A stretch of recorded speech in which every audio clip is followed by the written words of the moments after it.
Hello students. So till now we studied some operations on matrices, which is addition, scalar multiplication, inverse या तो subtraction. Now we move on our next operation, which is matrix multiplication. That means कि multiplication of two matrices. Okay, so step by step we learn कि how to multiply two matrices. Okay, so first we start की multiplication of two matrices. So addition में हमने देखा था कि जब भी we have to add two matrix then order of that matrix is equal, but multiplication में this rule is not work. Multiplication में क्या होता है कि if we want to multiply two matrix then if the matrix A of order m by n and we want to find a b, then compulsory अगर आप लोग b का order लिखते हो दैट मींस कि b is equals to bij, then order of bij is must be n by p, which means कि number of columns in matrix A and number of rows in matrix B are always equal. ये दोनों हमेशा equal होने चाहिए, तभी आप लोग matrix के मल्टीप्लिकेशन की बात कर सकते हो. Otherwise matrix multiplication is not exist. That means कि ए बी जो हम लोग फाइंड करना चाहते हैं which does not exist. Okay, so compulsory ये जो रूल है वो अप्लाई होना चाहिए. सपोज ए बी हम लोग फाइंड करते हैं और उससे आप लोग डिनोट करते हो C H. Okay, so first we learn कि ए का ऑर्डर क्या होना चाहिए, A by M by N. Compulsory B का ऑर्डर क्या होना चाहिए, N into some P. Okay, so suppose we find A B, then जो ए बी का मैट्रिक्स होगा उसका ऑर्डर क्या होगा, तो ये जो एन एन है उसे निग्लेक्ट कर देना और बाकी क्या बचा एम एन पी. तो जो ए बी फाइंड करोगे उसका ऑर्डर क्या होगा, M by P. Okay, so if we want to find matrix का मल्टीप्लिकेशन देन ए का order is M by N, फिर B is N by P and multiplication का order n by p and multiplication का order क्या हो जाएगा, n by p. Okay, so this way we want to find multiplication का order. That means कि multiplication कब exist होता है और मल्टीप्लिकेशन कब एग्जिस्ट नहीं होता है वो हमने देखा. अगर एग्जिस्ट होता है तो उसका ऑर्डर क्या होगा वो भी हमने देखा. अब मल्टीप्लिकेशन फाइंड कैसे करना है वो हम लोग एग्जांपल से देखेंगे. Okay, so look at this matrix A and B given. Okay, so order of matrix A is 2 by 2. Okay, and order of B is 2 by 3. Okay, so number of columns in matrix A and number of columns in matrix B are equal. So here AB is exist. अगर A be exist कर रहा है तो A B का order क्या होगा, 2 by 3 होगा ना, ये 2 एंड यहाँ पे 3. ओके, सो यहाँ तक हमें पता चल गया. अब एलिमेंट्स कैसे फाइंड करने मल्टीप्लिकेशन के, वो 2 रोज एंड 3 कॉलम्स होगी. फर्स्ट आप लोगों को ये ऑर्डर ध्यान में रखना है, ए के लिए हमेशा हॉरिजॉन्टल and B के लिए always vertical. Suppose we find the elements, that means कि A11, इसका सिंपल मीनिंग क्या होगा कि first row and first column. तो फर्स्ट रो आप लोगों को मैट्रिक्स A की कंसीडर करनी है and first column matrix B की कंसीडर करनी है.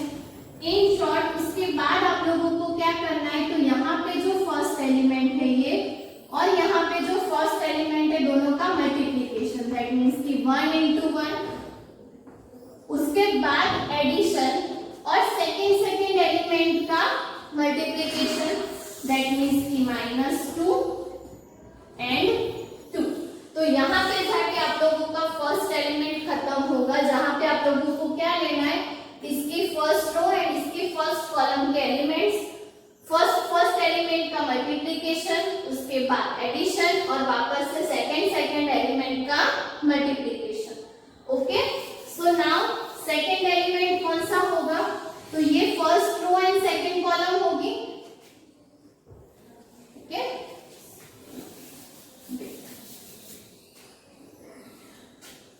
यहाँ पे ए बी फाइंड करोगे तो फर्स्ट एलिमेंट इज, मैंने बोला 1 1 प्लस -2 इंटू 2।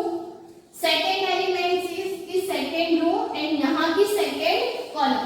तो सेकेंड रो में फर्स्ट एलिमेंट का मल्टीप्लीकेशन दैट मीन्स की 1 इंटू 2 प्लस करके सेकेंड एलिमेंट को -2 इंटू 3।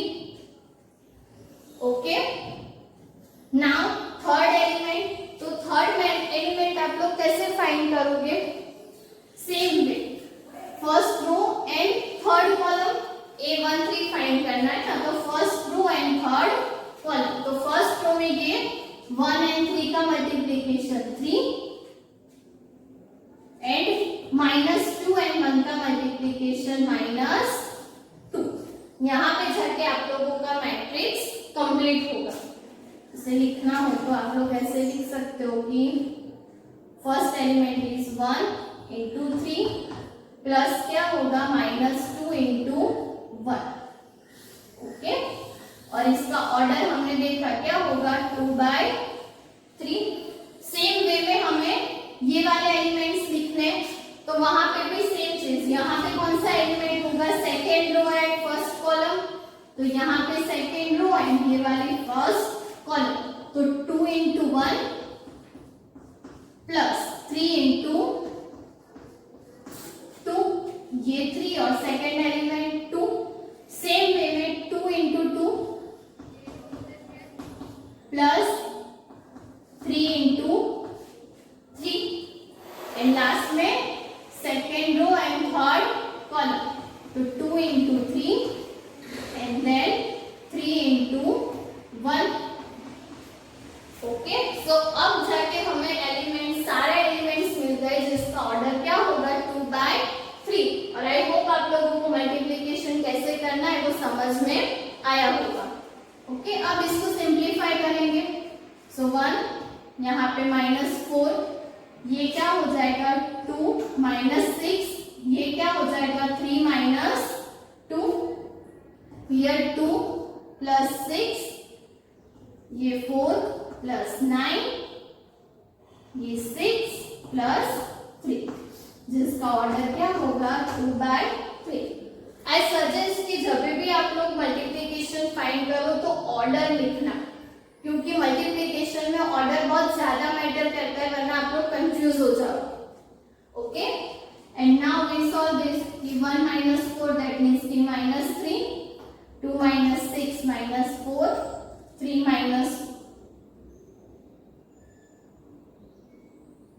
2 दैट मीन्स की 1, यहाँ पे 8, 13 एंड ये 9, जिसका ऑर्डर क्या होगा 2/3। तो हमें यहाँ पे ए बी मिल गया जिसका ऑर्डर क्या होगा 2/3। ओके, सो आई होप आप लोगों को मल्टीप्लिकेशन समझ में आया होगा। जैसे जैसे हम लोग ज्यादा एग्जांपल्स करेंगे आप लोगों का ये कॉन्सेप्ट भी क्लियर हो जाएगा। Okay, so now we move on some properties की। प्रॉपर्टीज नहीं बोल सकते, लेकिन एक रूल है कि non commutativity of multiplication of matrices. Okay, so we know in addition की कम्यूटेटिव लॉ एग्जिस्ट होता है कि a + b = b + a, लेकिन मल्टीप्लिकेशन के लिए कम्यूटेटिव लॉ होल्ड होता है, ऐसा हम लोग नहीं बोल सकते। दैट मीन्स कि ab does not equals to b। कभी भी हम लोग मल्टीप्लिकेशन के लिए ये श्योरिटी के साथ नहीं कह सकते कि ab = ba होगा। क्यों नहीं होगा? कि यहाँ पे आप लोगों को पता है कि ab या तो ba, जो भी फाइंड करना हो आप लोगों को पहले मैट्रिक्स के क्या देखने, ऑर्डर। सपोज यहाँ पे मैं ले रही हूँ a एंड b।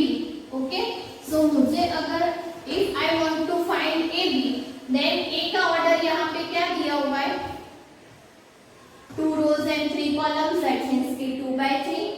b का ऑर्डर यहाँ पे क्या दिया हुआ है 3/2। सो हाँ, मैं ab फाइंड कर सकते हैं जिसका ऑर्डर क्या होगा, तो ये 3 और ये 3 कॉमन है, दैट मीन्स कि we find ab।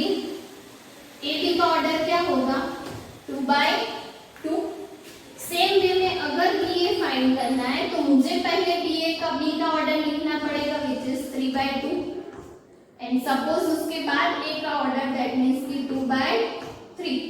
Here we have find also B A, और बी ए का जो ऑर्डर होगा वो क्या होगा 3/3. तो हियर ए बी का ऑर्डर क्या होगा 2/2 एंड बी ए का ऑर्डर क्या होगा 3/3. तो ऑब्वियसली जब भी आप लोग उसमें इक्वालिटी देखोगे तो इक्वालिटी के लिए हमने देखा था पहले तो ऑर्डर क्या होना चाहिए सेम, लेकिन यहाँ पे तो अलग अलग ऑर्डर मिल रहे हैं. दैट मीन्स के commutative law does not hold in matrix multiplication. Okay, so ये रूल है वो ध्यान में रखना. फाइंड आप लोग दोनों कर सकते हो, अगर नहीं भी कर सकते हो कुछ मैट्रिक्स ऐसे भी होंगे जहाँ पे आप लोग फाइंड नहीं कर पाओगे. Okay, so this is the commutative law for matrix multiplication. One more rule is कि zero matrix is the product of two non-zero matrices. Okay, so in real numbers we learn that if we have given that xy is equals to 0, then we write it as x is equals to 0 or y is equals to 0. Okay, but in matrix multiplication we do not write कि AB is equals to 0, then A is equals to 0 या तो फिर B is equals to 0.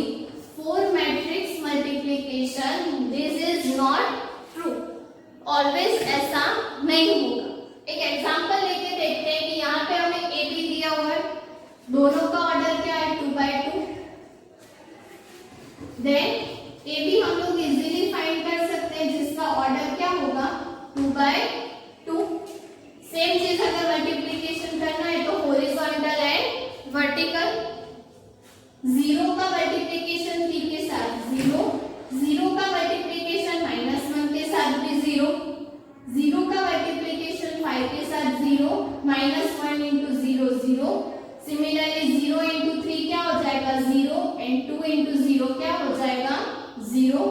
Then 5 into 0 0 and 2 into 0 0.